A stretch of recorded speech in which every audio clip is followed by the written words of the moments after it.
Assalamualaikum warahmatullahi wabarakatuh. Waalaikumsalam warahmatullahi wabarakatuh. Selamat siang semuanya.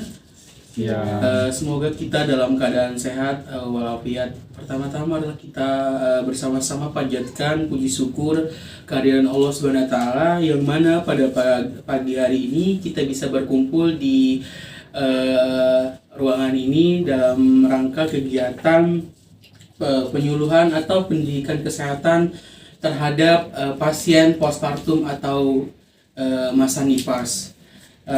Sebelumnya perkenalkan, nama saya Erwin dari mahasiswa Universitas Jenderal Ahmad Yani Yogyakarta selaku pembawa acara yang akan memandu acara penyuluhan pada pagi hari ini, yaitu tentang pencegahan infeksi pada ibu postpartum. Untuk mempersingkat waktu, marilah kita mulai acara ini pada pagi hari ini. Sebelum kita mulai, saya akan membacakan susunan acaranya terlebih dahulu. Yang pertama itu pembukaan, yang kedua sambutan ibu kader, yang ketiga acara inti, yang keempat itu penutup. Acara yang pertama yaitu pembukaan. Marilah kita buka acara pada pagi hari ini dengan bacaan basmalah bersama-sama. Bismillahirrahmanirrahim. Acara yang selanjutnya itu acara yang kedua yaitu sambutan. Sambutan yang pertama dari Ibu Kader kepada Ibu Mailala selaku Ketua Kader, kami persilahkan. Assalamualaikum warahmatullahi wabarakatuh. Waalaikumsalam warahmatullahi wabarakatuh. Yang terhormat kepada Bapak Kepala Desa, yaitu Bapak Warsito yang mewakilkan. Yang saya hormati Bapak dan Ibu serta mahasiswa yang berbahagia. Sebelumnya, marilah kita panjatkan puji syukur atas kehadirat Allah Subhanahu wa taala yang telah melimpahkan rahmat serta hidayahnya kepada kita semua, sehingga kita dapat berkumpul pada acara penyuluhan pencegahan resiko infeksi pada ibu postpartum atau ibu setelah melahirkan dalam keadaan sehat walafiat. Amin amin. Saya selaku kader desa di sini hanya ingin menyampaikan sedikit saja. Yang pertama, saya berterima kasih kepada mahasiswa yang telah bersedia menyelenggarakan penyuluhan kesehatan di desa kami. Yang pertama, saya mengucapkan selamat datang pada mahasiswa sekalian. Yang kedua, saya mengucapkan banyak terima kasih dan saya mohon maaf jika penyediaan tempat ada yang kurang dan ada perkataan saya yang kurang mengenakan. Semoga tujuan yang diharapkan kita bersama dapat sampai sesuai seperti yang diinginkan. Semoga nanti acara berjalan lancar dan yang disampaikan di musyawarah masyarakat desa ini dapat bermanfaat untuk semuanya. Semangat untuk para mahasiswa. Akhir kata, jika ada kekurangan dalam penyambutan dan penyediaan tempat, kami mohon maaf. Selamat mengikuti acara dan semoga bermanfaat. Terima kasih. Wassalamualaikum warahmatullahi wabarakatuh.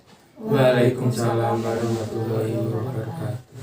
Terima kasih kepada Ibu Mailala yang telah menyampaikan sambutannya. Acara selanjutnya yaitu acara yang ketiga, yaitu acara inti. Untuk penyampaian materi akan disampaikan oleh Mas Gilang. Untuk waktu dan tempat saya persilakan kepada Mas Gilang. Baik, sebelumnya saya ucapkan terima kasih kepada Mas Erwin selaku moderator dan MC yang memimpin jalannya diskusi pada siang hari ini. Sebelumnya, ibu-ibu sekalian, ibu kader yang saya hormati, ibu kader dan bapak kepala desa atau yang mewakili, serta ibu-ibu yang postpartum atau setelah melahirkan, dan rekan-rekan mahasiswa yang berbahagia. Sebelumnya izinkan perkenalan diri terlebih dahulu. Perkenalkan, nama saya Gilang Adi Fernanda. Saya dari mahasiswa Universitas Jenderal Ahmad Yani Yogyakarta. Nah, di sini saya dan rekan-rekan akan memberikan sedikit informasi dan pengetahuan terkait pencegahan infeksi pada ibu postpartum atau ibu setelah melahirkan. Nah, sesuai dengan kesepakatan kemarin dengan Bu Kader, pada hari ini kurang lebihnya nanti waktu yang saya perlukan 25 menit sampai 35 menit. Apakah bersedia? Ya, baik. Kemudian sebelumnya saya bagikan leaflet, mohon maaf leaflet ya, ini nanti bisa menyimak dengan saya ketika saya jelaskan. Nah, itu sekalian, yang pertama kita memasuki definisi terkait masa nifas. Jadi infeksi masa nifas itu merupakan suatu infeksi yang terjadi pada masa nifas atau masa postpartum atau masa setelah kelahiran bayi, seperti itu. Nah, hal ini infeksi ini itu terjadi karena peradangan, karena masuknya kuman dan bakteri. Nah, untuk etiologinya, etiologi pada masa nifas, etiologi itu adalah penyebabnya yaitu tadi bakteri ya. Nah, untuk bakteri sendiri ada banyak. Yang pertama ada Streptococcus, kemudian Haemolyticus aerobic, kemudian Staphylococcus aureus, dan Escherichia coli, dan Clostridium welsii. Itu tadi jenis-jenis dan nama-nama bakteri yang menyebabkan infeksi postpartum. Kemudian selanjutnya adalah tanda-tanda infeksi pada masa nifas. Yang pertama terjadi pembengkakan di luka episiotomi. Luka episiotomi itu merupakan luka yang terjadi pada perineum. Perineum itu letak di antara vagina dan anus. Nah, di tengah-tengah situ biasanya setelah melahirkan terjadi robekan dan itu dijahit. Nah, di situ terjadi pembengkakan. Nah, itu merupakan tanda infeksi. Yang kedua terjadi nanah, keluarnya nanah dari area vagina. Kemudian pengeluaran lokea yang bercampur darah. Maksud saya bercampur dengan nanah. Lokea ini merupakan darah yang keluar setelah melahirkan. Nah, darah ini berkeluar bersamaan dengan nanah dan lokea ini berbau, seperti itu. Kemudian mobilitas terbatas dan terasa nyeri. Jadi, ibu-ibu sekalian, di area vagina itu terasa nyeri, bau, dan mengeluarkan nanah dan darah yang banyak. Kemudian bisa juga terjadi temperatur badan yang meningkat. Artinya di situ terjadi hipertermi. Kemudian tampak lemah. Nah, apabila sudah mengarah ke yang lebih parah, kemudian infeksinya sudah sampai parah dan sampai kronik, itu bisa menurunkan kesadaran, kemudian tekanan darah menurun, nadi meningkat, dan terasa sesak nafas, seperti itu. Nah, ibu-ibu sekalian, dalam masa nifas ini untuk mencegah infeksi yang terjadi itu ada beberapa pencegahan. Yang pertama yaitu terkait pemenuhan kebutuhan gizi pada ibu postpartum. Gizi ini sangat penting pada ibu postpartum. Gizi ini sangat penting sekali karena apa? Membantu proses penyembuhan luka yang ada di area vagina serta bisa mengembalikan fungsi yang normal terkait organ-organ, dan darah yang dikeluarkan bisa tergantikan dengan nutrisi. Yang pertama, konsumsi nutrisi itu kurang lebih 700 kalori dan 700 kalori pada bulan 6 bulan pertama dan 500 kalori pada bulan selanjutnya. Hal ini dikonsumsi setiap hari. Jadi tiap hari itu minimal 700 kalori dan 500 kalori. Kemudian harus makannya itu berimbang antara protein. Nah, jadi setiap hari itu harus ada protein seperti daging, ikan, telur, kemudian udang, kepiting maupun nabati dari tahu, tempe, kacang-kacangan, seperti itu. Setidaknya ada 2 jenis protein ya dalam ketika makan pagi atau makan siang, seperti itu. Nah, ini protein ini mampu menyembuhkan luka-luka yang ada di sekitar vagina.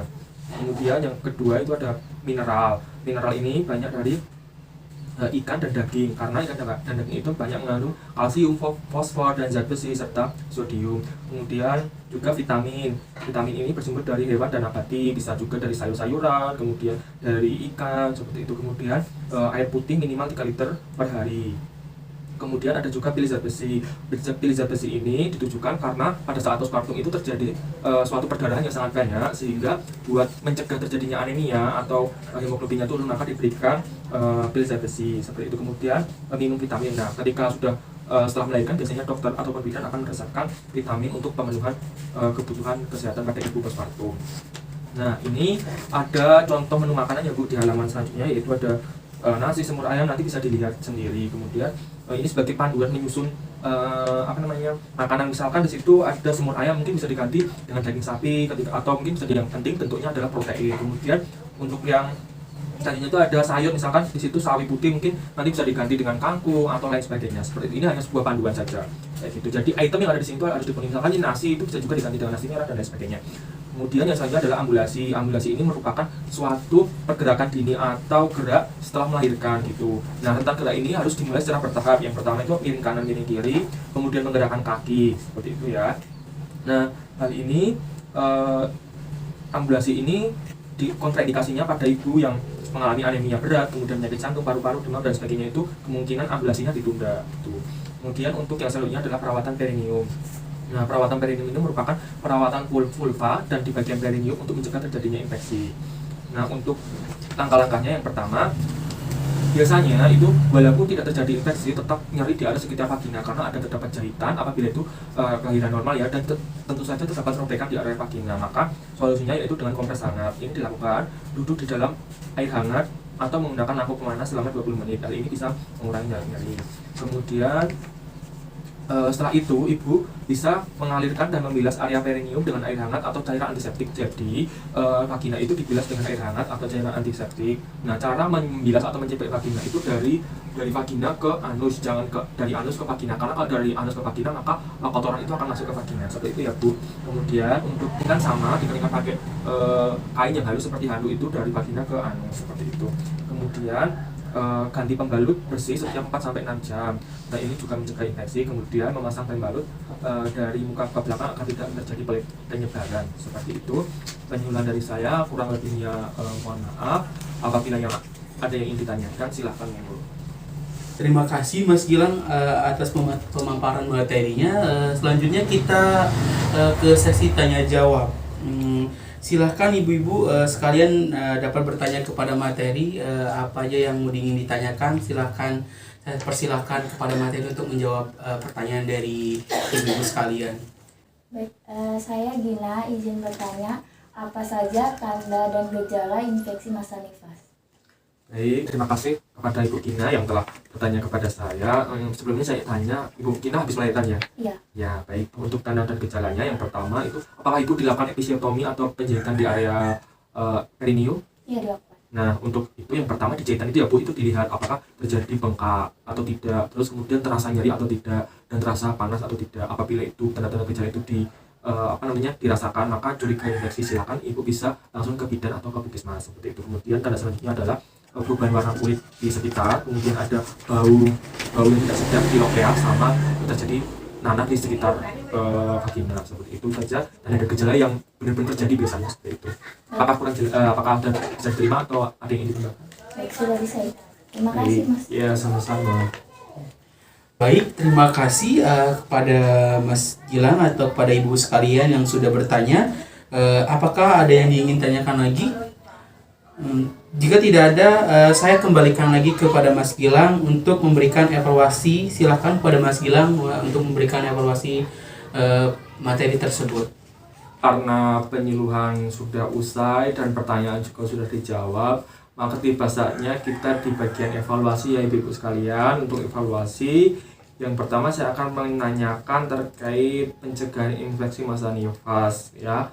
Boleh dijawab baik Ibu Kader ataupun Ibu Gina yang selaku pasien postpartum, monggo. Saya ingin menjawab gizi, terus makanan diet berimbang, kemudian minum setidaknya 3 liter, sama minum vitamin yang cukup. Baik, ditambah lagi ya Mbak, yaitu protein yang baik seperti daging, ikan, telur, kemudian tahu, tempe, dan kacang-kacangan. Kemudian mungkin Ibu Kader bisa menambahkan. Baik, saya akan menambahkan itu ada ambulasi dan perawatan perineum. Dan pada ambulasi itu harus dilakukan yang pertama yaitu dimulai dengan gerakan miring kanan dan kiri, kemudian lalu menggerakkan kaki dan bangun dari tempat tidur itu 24 jam sampai 88 jam setelah persalinan. Kemudian untuk perawatan perineum itu mengganti pembalut setiap 4 jam sekali. Ya, sama ditambah lagi kompres hangat di area perineum ya untuk mencegah nyeri dan infeksi juga. Baik, itu jawaban dari ibu-ibu semua benar sekali, dan saya sangat apresiasi kepada ibu-ibu karena jawaban sudah benar, dan artinya materi yang saya sampaikan tersampaikan dengan baik kepada ibu-ibu sekalian. Mungkin itu saja dari saya. Mungkin apabila ada perkataan dan perilaku yang kurang berkenan ketika melakukan penyuluhan ini, mohon dimaafkan sekalian ya ibu-ibu sekalian, dan saya mengucapkan banyak terima kasih telah berpartisipasi. Sekian dari saya, waktu kami kembalikan ke moderator Mas Erwin, monggo Mas Erwin. Baik, terima kasih kepada Mas Gilang yang telah menyampaikan dan menjelaskan materi. Sebelumnya sudah disampaikan Mas Gilang sudah selesai. Saya akhiri yaitu penutup. Mungkin itu saja Saya selaku moderator mengucapkan mohon maaf sebesar-besarnya jika dalam memandu pada penyuluhan pada pagi hari ini ada salah dalam memandu. Saya akhiri. Assalamualaikum warahmatullahi wabarakatuh. Waalaikumsalam warahmatullahi wabarakatuh.